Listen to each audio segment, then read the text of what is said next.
Sunrise Daily. Babajide Ogunso, our data analyst, joins us this morning. Thank you for coming on today. Good morning. Well, politicians are going crazy about these numbers. It's so important to them. They think numbers is everything because they say politics is all about the game of numbers. So you've looked into this. How important are these numbers? The numbers are important, Chamberlain. The numbers are not just important, the numbers are interesting this time around. But I'd like to start from a different perspective, and that's if you see a snake or a politician right at your feet today, Chamberlain, which would you kill first? The snake and the politician? Yeah.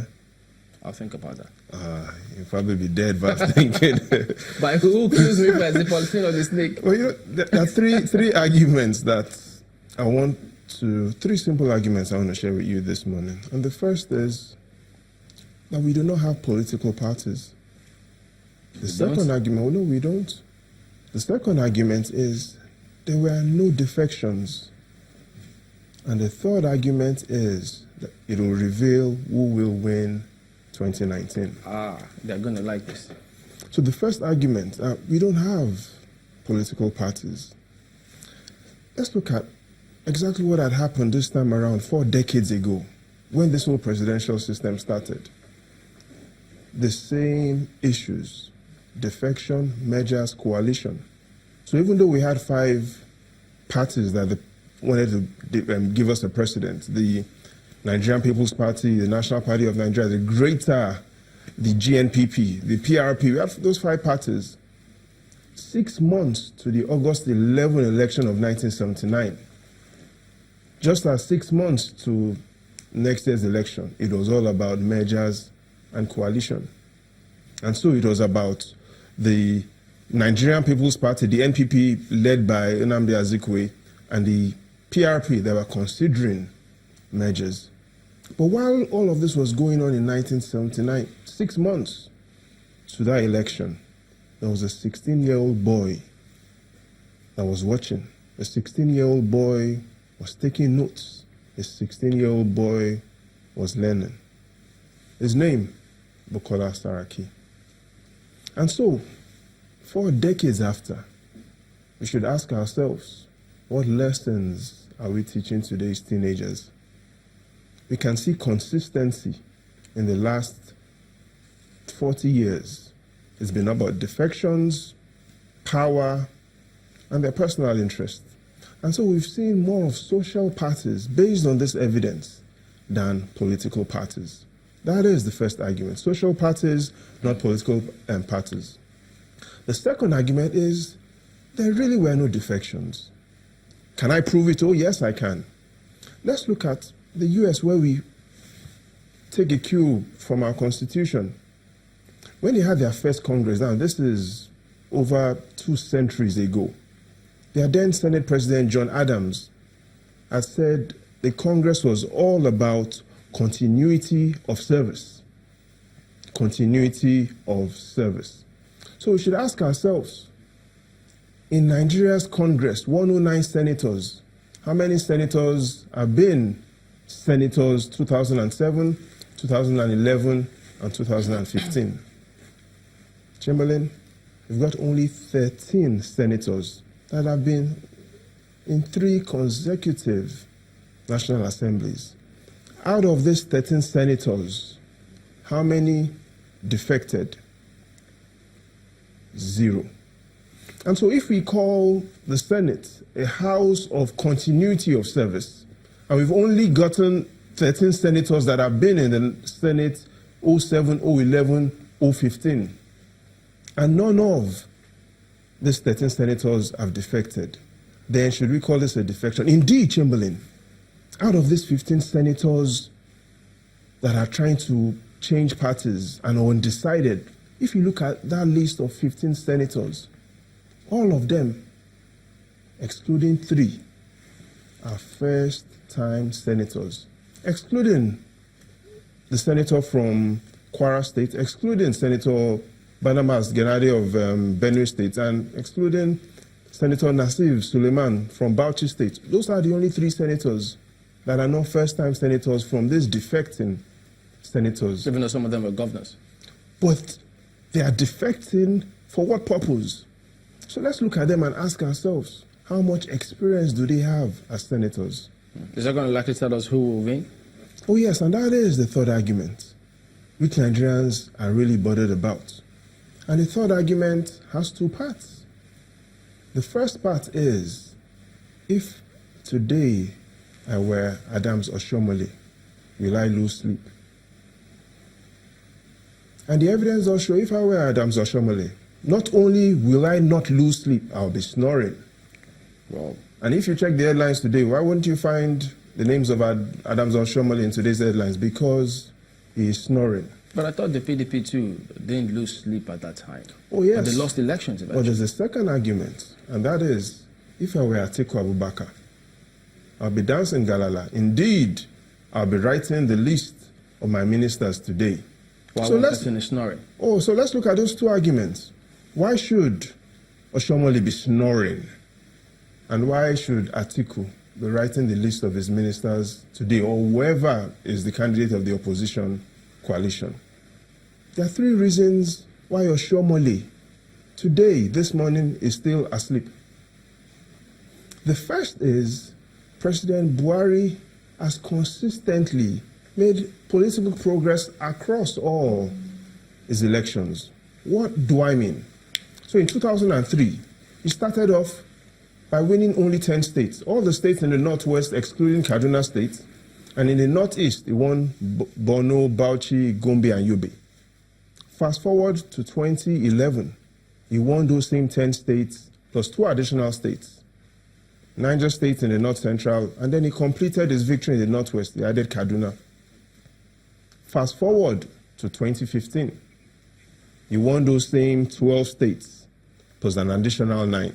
5 states from the Southwest, 3 from the North Central, Kwara, Benue, Kogi, and 1 state from the Northeast, Adamawa.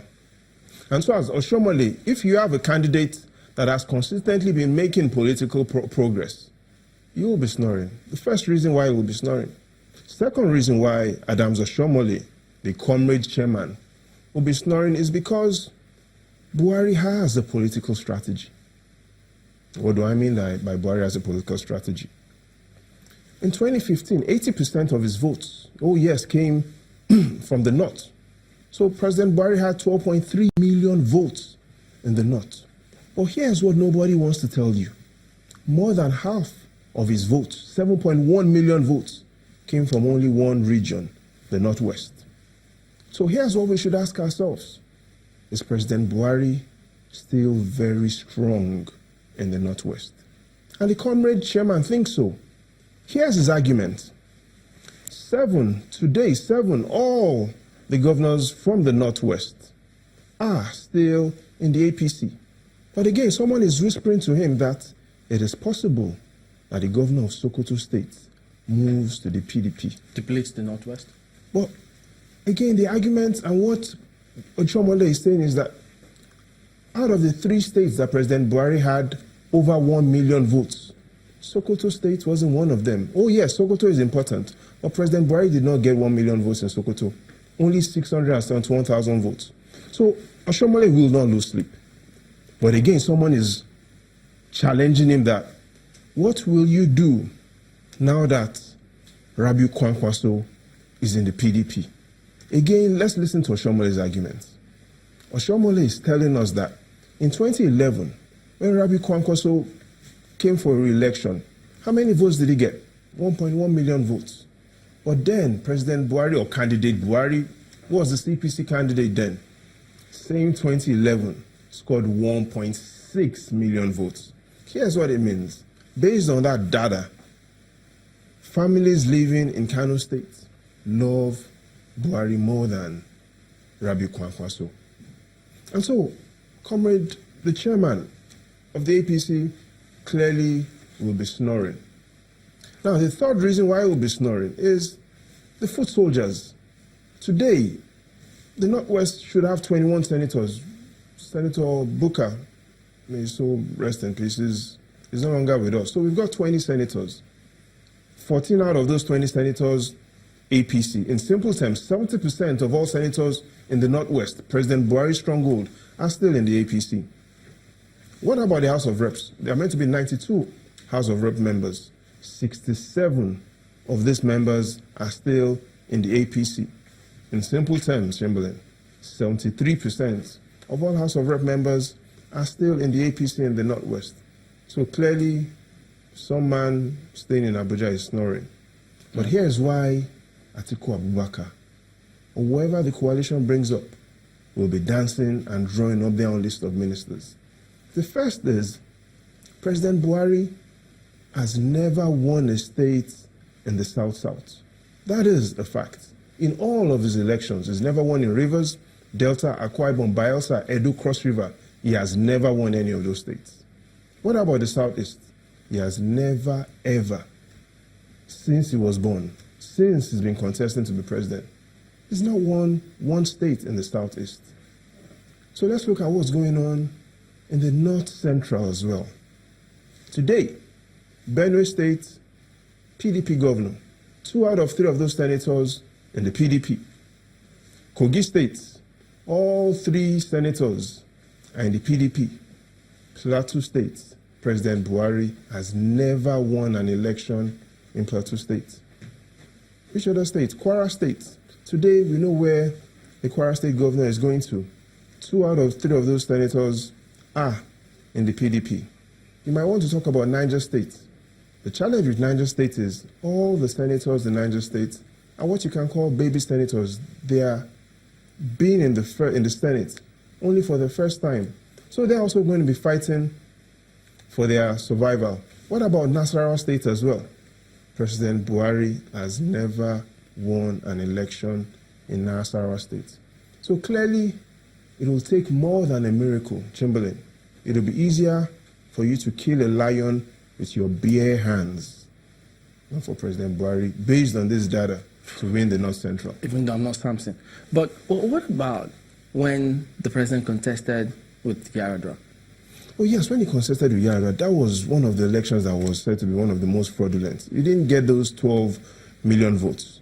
But here's the challenge today. The Northeast as well.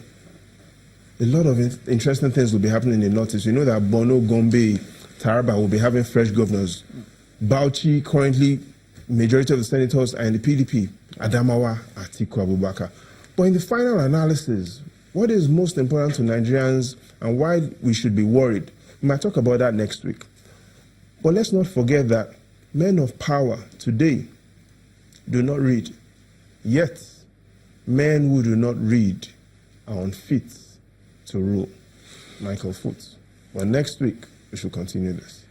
Food for thought, Jide Ogunsewo, data analyst. Thank you for coming on this morning. And that's the show today as well. Thank you for watching. We'll see you next time. I'm Chamberlain Osal. Goodbye. The views and opinions expressed by guests on this program are those of the maker and do not necessarily reflect the views, opinions, and endorsement of Channels Television.